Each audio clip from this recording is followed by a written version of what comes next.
अवधूत चिंतन श्री गुरुदेव दत्त श्री स्वामी समर्थ महाराज की जय. तर आपण सगळ्यांसाठी सामुदायिक नामस्मरण सेवा चालू केलेली आहे. तर बरेच सेवेकरी वर्ग ताई आहेत. कोणी नाशिकचे आहे, कोणी पंजाबचा आहे, कोणी हैदराबाद, कोणी बँगलोर, कोणी कर्नाटक, तसंच कोणी राजस्थान म्हणजे जळगाव, कोल्हापूर, मुंबई, नांदेड, नागपूर, बऱ्याच भागातून गोवा, तसंच महाड, कवठे महाकाळ, सांगली, मिरज, कुपवाड म्हणजे बऱ्याच ठिकाणावरून ताई जॉईन झालेल्या आहेत त्या लाईव्ह नामस्मरणासाठी. तर ही सेवा सगळ्या सेवेकऱ्यांसाठीच आहे, कारण तुम्ही सगळे खूप देवदेव करता, खूप सेवा करता, पण तुमच्या घरामध्ये सुख शांती नांदत नाही आहे किंवा वाईट शक्तीचा संचार किंवा त्या वाईट शक्तीची तुमच्या घरामध्ये ठाण मांडून बसली आहे, ती तुमच्या घरामध्ये वावरत आहे. आणि त्यासाठीच नामस्मरण एक अशीमेव एकच सेवा आहे, ती म्हणजे फक्त आणि फक्त नामस्मरण. नामस्मरणाने काय होतं, आपल्या घरातली जी निगेटिव्हिटी आहे ती दूर होते आणि घरामध्ये तुमचे एक प्रसन्नता किंवा मंगलमय वातावरण निर्माण होतं आणि तुमच्या घरामधली नकारात्मकता निघून जाते. तसंच एक ताई आहेत, त्यांचा नामस्मरणाचा अनुभव आहे, तर त्या कात्रजच्या आहेत. त्यांचं लवकरच मी लाईव्ह किंवा रेकॉर्डिंग आहे माझ्याकडं, ते मी तुम्हाला लवकरच अपलोड करेल माझ्या चॅनलवरती किंवा लाईव्हमध्ये सुद्धा मी त्यांचा अनुभव सांगेल.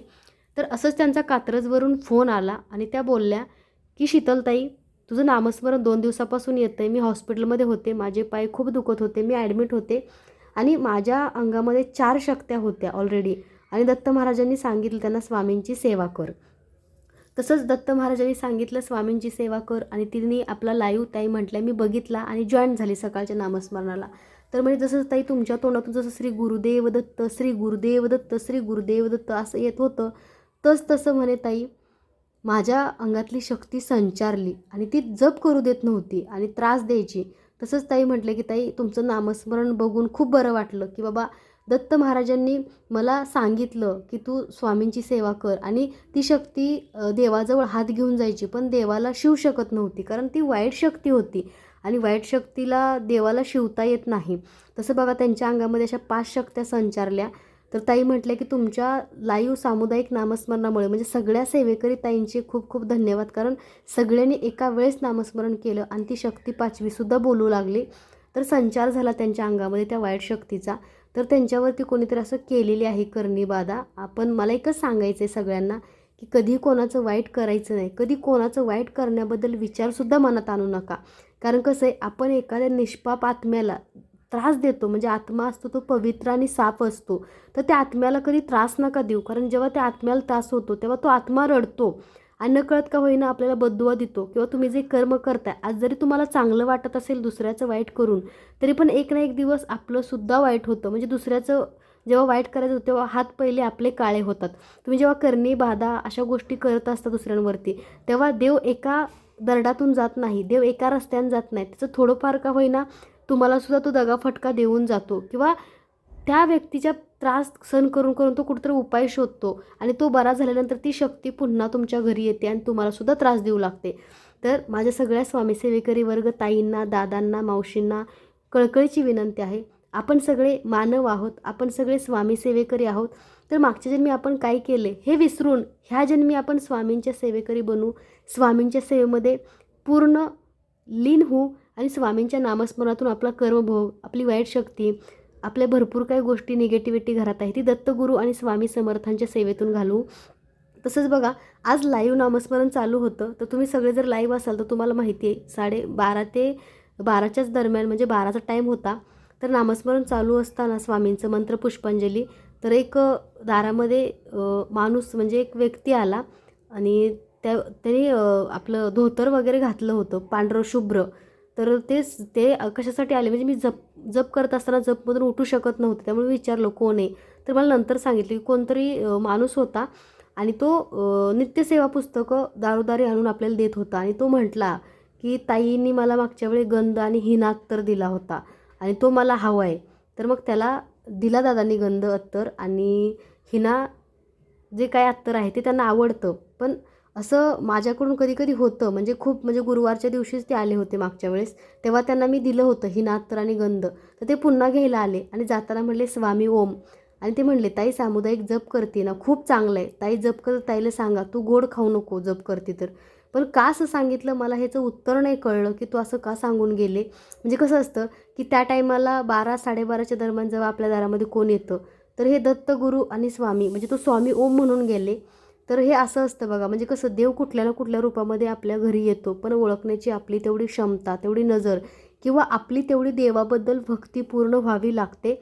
तसं तुम्ही श्रद्धेत आहात किंवा तुम्ही स्वामींच्या दत्तगुरूंच्या सेवेत आहात, माता लक्ष्मीची सेवा करताय, आई तुळजाभवानीची सेवा करताय, जी पण सेवा करत असाल ती मनोभावे करा, कोणताही स्वार्थ नका ठेवू. कारण कसं आहे की देवाला सगळं माहिती आहे तुम्हाला काय हवं आहे. त्यामुळे देव तुमचा भाव बघतो सेवेतला. जर एखादा सेवेकरी स्वार्थापोटी सेवेत येत असेल तर देवसुद्धा स्वार्थासारखंच तुम्हाला फळ देतं. जसं स्वामींची दत्तगुरूंची, म्हणजे तुम्ही कोणत्याही गुरूंची सेवा करा, म्हणजे प्रत्येकाचे गुरुचे स्थान किंवा गुरु हे वेगवेगळे असतात. प्रत्येकाला कोणत्या ना कोणत्या आपल्या गुरूंची प्रचिती आलेली असते, अनुभव आलेला असतो. कारण तुमच्या आयुष्यात कोणी यायचं हे आपण सुद्धा नाही ठरवत, देवच ठरवत असतो. आणि कोणाला गुरु म्हणून स्वीकार करायचं हे सुद्धा देव ठरवतो. तसंच आपण ह्या जन्मी जो आपले जे दुश्मन असतात, जे आपलं वाईट लोक करतात, ते लोकांनासुद्धा आपण स्वतः निवडलेलं असतं. म्हणजे जेव्हा वरून आपण खाली येतो तेव्हा आपण ब्ल्यू प्रिंटवरती आपण सगळे नाते निवडून आलेलो असतो. जसं की आपण स्टॅम्पवरती लिहून घेतो, तसं आपण वरती देवाला लिहून देतो, ही माझी पत्नी असेल, हा माझा पती असेल, ही माझी बहीण असेल, हे माझे दुश्मनांच्या स्थानी असतील, तसंच हा माझा वैरी असेल, किंवा म्हणजे हा मला त्रास देईल किंवा ह्याच्याकडून मला हानी होणार आहे. म्हणजे हे सगळं देवाने ऑलरेडी आपल्याकडून अगोदरच सगळ्या गोष्टी लिहून घेतलेल्या असतात. कारण आपलं कर्म आणि ह्या जन्मी जर आपण चांगले आहे तरीसुद्धा वाईट होतं. तर अशा वेळी काय होतं की आपण मागच्या जन्मीच्या कर्माचा भोग फेडण्यासाठी ह्या जन्मी जन्माला आलेलो असतो. त्याच्यामुळे दुःख वाटून घेऊ नका. ह्या जन्मीच्या सेवेचं फळ कधी कधी ह्याच जन्मी मिळतं. तर सेवा वाढवली तर नामस्मरण अशी एक गोष्ट आहे, त्या सेवेतून तुमचा कसलंही दुःख असू दे, कसलाही त्रास असू दे, मानसिक असेल, शारीरिक असेल, आर्थिक असेल, सगळ्या गोष्टी आणि सगळे प्रश्न एका रात्रीत सुटतात असं मी म्हणणार नाही. कारण आपला कर्मभोग तेवढा नाही आहे, तर तो हळूहळू कमी होतो. आणि नामस्मरण अशी एक शक्ती आहे की ज्याचं संरक्षण कवच आपल्या अवतीभोवती तयार होतं आणि त्याच्यामधूनच आपल्याला खूप काही गोष्टी चांगल्या भेटतात. म्हणजे गुरुचं नामस्मरण होते म्हणजे प्रत्येक क्षणी आपण गुरुला आठवण करतोय, आठवण करून देतोय की बाबा रे माझे तुम्ही गुरु आहात आणि मी तुमचं नामस्मरण करतीये, तुम्ही ऐकताय ना, माझं खूप मोठं दुःख आहे, मला खूप त्रास आहे. असं तुम्ही एकदा तुमच्या अंतःकरणावर, तुमच्या ठामपणे तुमच्या हृदयावरती हात ठेवा आणि देवाला पुकारा. देव नाही आला तर मग मला सांगा, कारण देव प्रत्येक क्षणी कोणत्या ना कोणत्या रूपात येतो, तुमची मदत करत असतो. तुमचं कर्म कसं आहे हे पण बघतो. जेव्हा आपण वाईट कर्म करतो तेव्हा असं वाटतं की मी आज खुश आहे, ह्या व्यक्तीचं वाईट करतोय, मला कोणी बघत नाही. पण असं नसतं. देव प्रत्येक क्षणी जागृत आहे, प्रत्येक क्षणी तुम्हाला ऐकत असतो, प्रत्येक क्षणी देव बघत असतो. तर आपलं कर्म आहे ते चांगलं असायला हवं. मागच्या जन्मीचं जे काय झालं ते सोडून द्या, पण आपण ह्या जन्मी तर चांगलं कर्म करू शकतो. चांगल्या गोष्टी करा. एखाद्याला काही न देता आलं तर दुःख नका देऊ, कारण अंतरात्म्याला जो दुखवतो ते दुःख, ते पाप खूप मोठं असतं. त्यामुळे कोणाचं मन दुखेल, कोणाचं कधी वाईट करायचं मनात विचार नका आणू. तर सगळ्या गोष्टी ह्या फक्त प्रारब्ध आणि भोगाच्याच असतात.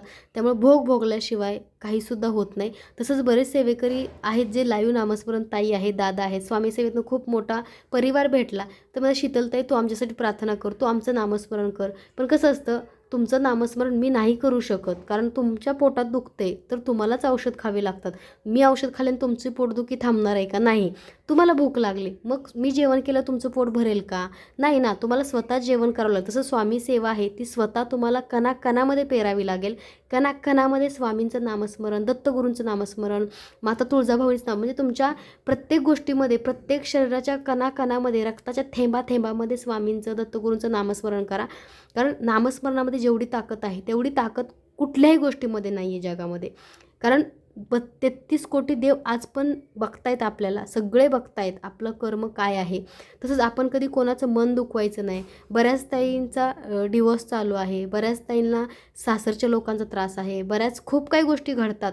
पण त्यांना मला एकच सांगणं आहे, तुम्हाला जर चांगला संसार करायचा असेल तर नवऱ्याला नारायणचं स्थान द्या. स्वतः तुम्ही लक्ष्मी आहात, तर नारायणचं जेव्हा तुम्ही घरात भगवान विष्णूंची जेव्हा पूजा करता तेव्हा माता लक्ष्मी आपोआप त्यांच्या मागे येते. कारण माता लक्ष्मी जेव्हा एकटी येते तेव्हा ती उल्लूवरती बसून येते, पण जेव्हा विष्णूसोबत येते तेव्हा ती सौम्य रूपामध्ये येते, कारण ती त्यांच्या पत्तीसोबत आलेली असते. त्यामुळे तुमच्या घरामध्ये जर माता लक्ष्मी आणि भगवान विष्णूंची मूर्तीची प्राणप्रतिष्ठा करा, त्यांचा अभिषेक करा, त्यांची मंत्र पुष्पांजली करा, त्यांचं रोज नित्य नामस्मरण करा तुमच्या घरी संसार सुखाचा होण्यासाठी. तसंच त्यांना एखादं तुपाचं निरांजन लावा, छान असं त्यांना कधीतरी तुम्हाला जर कमळाची फुलं मिळाली तर तुम्ही ती वाहा त्यांना. तसंच तुम्ही श्रीयंत्रावरती कुंकुमार्चन करा प्रत्येक शुक्रवारी मंगळवारी.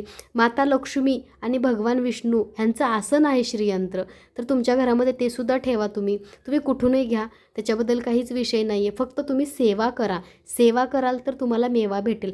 प्रत्येक गोष्टीचं उपाय असतो, सोल्युशन असतं, पण सातत्य पाहिजे.